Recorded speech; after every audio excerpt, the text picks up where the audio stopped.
بسم الله الرحمن الرحيم. هل أتى على الإنسان حين من الدهر لم يكن شيئا مذكورا إنا خلقنا الإنسان من نطفة أمشاج نبتليه فجعلناه سميعا بصيرا إنا هديناه السبيل إما شاكرا وإما كفورا إنا أعتدنا للكافرين سلاسل وأغلالا وسعيرا إن الأبرار يشربون من كاس كان مزاجها كافورا عينا يشرب بها عباد الله يفجرونها تفجيرا يوفون بالنذر ويخافون يوما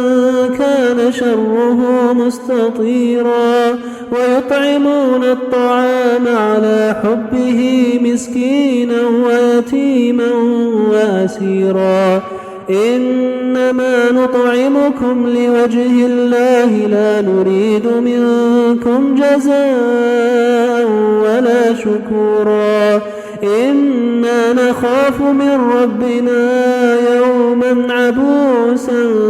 قمطريرا فوقاهم الله شر ذلك اليوم ولقاهم نضرة وسرورا وجزاهم بما صبروا جنة وحريرا متكئين فيها على الأرائك لا يرون فيها شمسا ولا زمهريرا ودانية عليهم ظلالها وذللت قطوفها تذليلا ويطاف عليهم بآنية من فضة وأكواب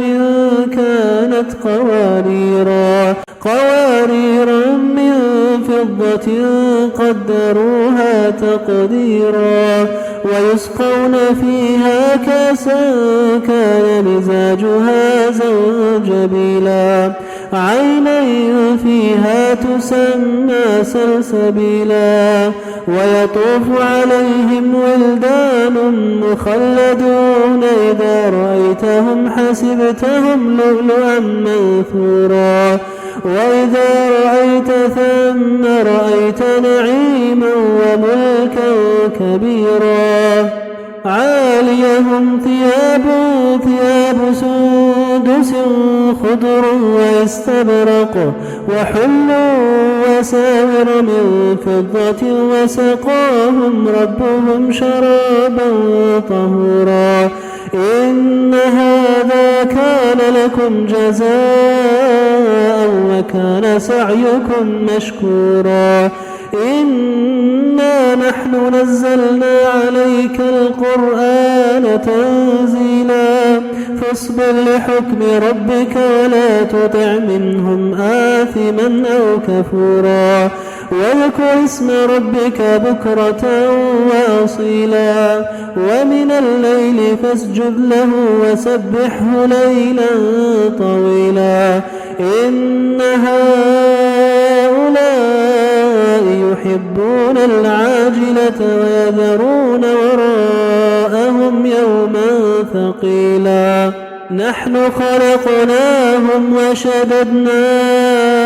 أسرهم وإذا شئنا بدلنا أمثالهم تبديلا نحن خلقناهم وشددنا أسرهم وإذا شئنا بدلنا